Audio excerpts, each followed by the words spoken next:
Today we're going to go over two things.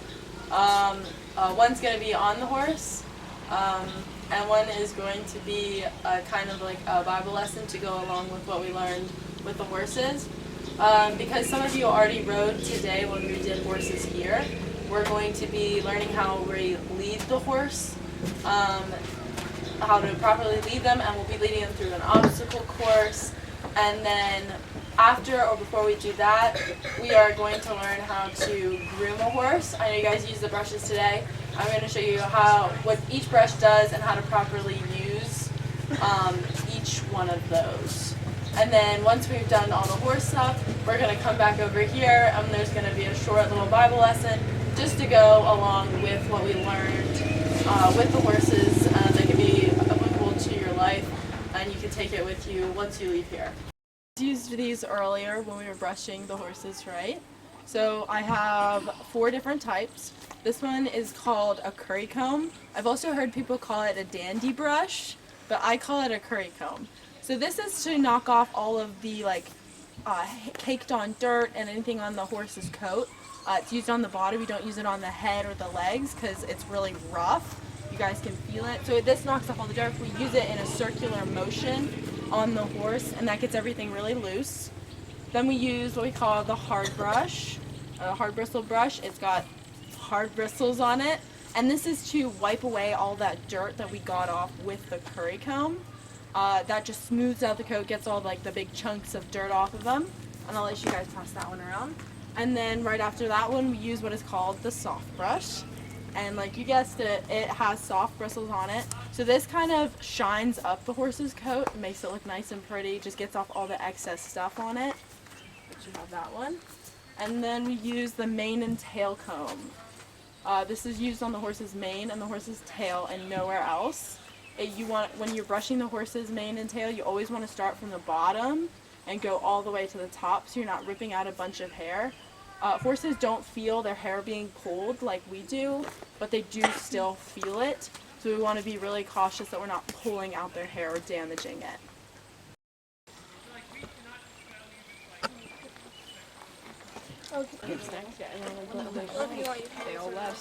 So you guys were just with the horses, and this doesn't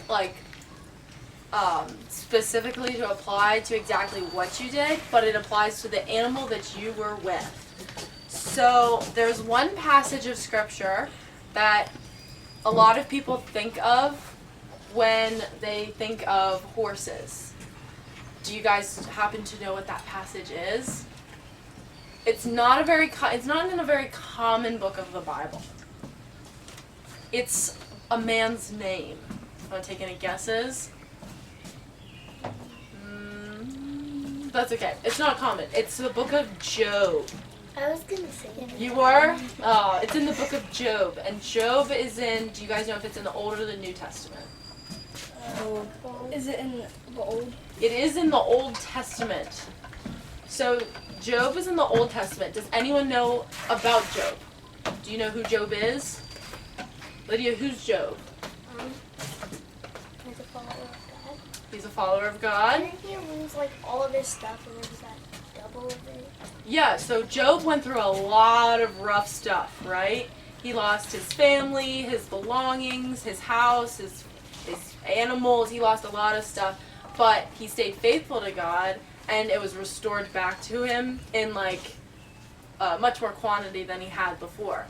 So in the book of Job, there is a section that God reveals his omnipotence to Job. Does anyone know what omnipotent means? Bailey? Omnipotent means all-knowing. You're close. How loyal? It's all powerful. All powerful. There's also another word that Job uses in the book of Job. It's sovereignty. Do you know what sovereignty means? It's kind of the same as omnipotent. You're kind of interchangeable words. So, omnipotence means having ultimate power, and then sovereignty is having supreme power or authority. So they're basically the same word, but the book of Job kind of used them interchangeably. So in Job 38, 39, and 39, God is telling Job, is trying to explain to Job that Job does not have the power that God does. So I'm going to read the part that applies with the horses. So it's Job 39, it starts in verse 19. It says, "Have you given the horse the strength? Have you clothed his neck with thunder? Can you frighten him like a locust? His majestic snorting strikes terror. He paws in the valley and rejoices in his strength. He gallops into the clash of arms. He mocks at fear and is not frightened. Nor does he turn his back from the sword. The quiver rattles against him, the glittering spear and javelin. He devours the distance with a fierceness and rage. Nor does he come to the halt because the trumpet has sounded." So it talks about what does it describe about the horse? Did you guys catch any of it? It's very powerful. Mm-hmm. It's kind of like it's sentient. Like of course it's sentient, but it's like it knows what's going on, and it's not afraid of the consequences. Yeah. Because it knows it can do things that normal human beings can't. So it kind of applies to what just happened with you, Wyatt. So when Buddy kind of got spooked a little and he jumped to the side, right? He hit you a little. He kind of just scraped, like his foot just hit you a little bit, right? And even just a little tap from him hurt. So that little bit shows us how powerful the horse can be, right? So in Job, God is telling us that even just a horse is just powerful, and he's saying to Job that like God created that, and that he says a keyword, have you, can you. He's telling Job that he's saying that Job can't do that. Only he can, because he's all powerful, right? He has all the power. So the Lord is interrogating. Do you guys know what interrogating means? No one knows what interrogating means? Any guesses? You know what it means when you get stung. What does it mean? Like something mean? Like It can be mean, but it's mostly just asking questions. So if I was like interrogating you, I'd be asking you questions, right? So if you, there was, like I said in Job, it says have you and can you, which is then followed by a question, right? So the Lord is basically questioning Job, and he's concerning the animal kingdom. God is trying to make the point to Job that he is unable to govern the animals, while God is able to run the whole universe perfectly, right? So God created the universe, just like we're learning this week at camp. So God created the universe, he runs the universe, he does all these things, and he's trying to show Job that he can do all that, and Job can't even run the animals. He can't even control some of the animals. So so Job 38 and 39 is God questioning Job and saying, can you do this? Can you do this? Can you do this? And all the answers to those questions is, no, Job can't do it. And then in chapter 40, Job responds to God. And he says, behold, I am vile. What shall I answer you? I lay my hand over my mouth. Have you ever heard of the word vile? Do you know what it means, Wyatt? it means disgusting. Yeah, so in the Hebrew context, which is what this was written in, it means insignificant or unworthy. So what Job is saying to God is he's saying, you're right, God, I'm unworthy. I'm insignificant compared to what you can do, your power. And then Job does something very strange in verse 4. It says, what shall I answer you? I lay my hand over my mouth. Doesn't that seem a little weird? That Job's just like, sorry, I'm unworthy.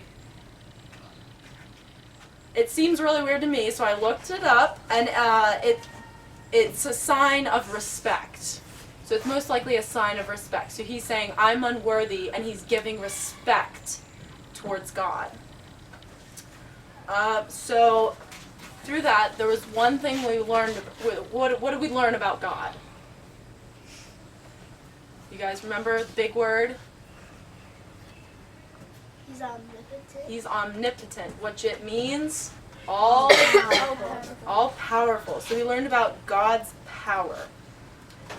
So if we have now learned about God's power, what should we do with that? So if we know that God's all powerful, we've seen that, how should we respond? You guys have any guesses? How did Job respond? Stay in the fact that that God is right. God is more powerful than anything that will ever be. Yeah, so Job gave God respect. He gave him the respect that was due him. And he also listened to God. So he was like, all right, you're right, God. Now I'll listen to you. And I'll do what you say because you are all powerful and I am not. So he gave him respect. So the point of me telling you this is when you see a horse, when you drive down the road, when you leave camp, when you're driving down the road and you see a horse, you can think of how God created that horse and what he told Job and saying that God created that and you can't, and God is all powerful, and we give him the respect that he is due. So it's good. Horses are a great reminder of the omnipotence and the sovereignty of God. Okay, so Austin is gonna give you guys a demonstration. So attached to his halter is a rope, okay? There's a metal piece on the rope. Can you all see this metal piece? Don't touch the metal piece. Your hand is gonna be down here, because when he walks, his head is gonna move up and down. If we hold here, he can't move his head, and that restricts his natural movement, and we don't wanna do that. So we're gonna hold down here. You're gonna have some extra rope, so you're gonna hold it in this hand. If you need to, do this. Don't wrap it around your hand like this, because if he were to take off, your hand would get stuck. So hold it like this, just like this. Your hand's gonna be here, and you don't need to pull him. This is not how you steer him. The way you move, he moves. So when I go over here, he comes with me, see? And when I go over here, he comes with me. Does that make sense? To tell him to go, I walk, but I also do a vocal cue, and that is going to be a click or a kissing noise. Do you guys know how to do that? Or both of those tell him to go. So you need to do that, and you need to walk. So I say, and he comes. And I say, whoa, to stop, and he stops. And I say, whoa, I need to stop, and I need to hold this rope secure. I don't pull, but I hold it secure at my side.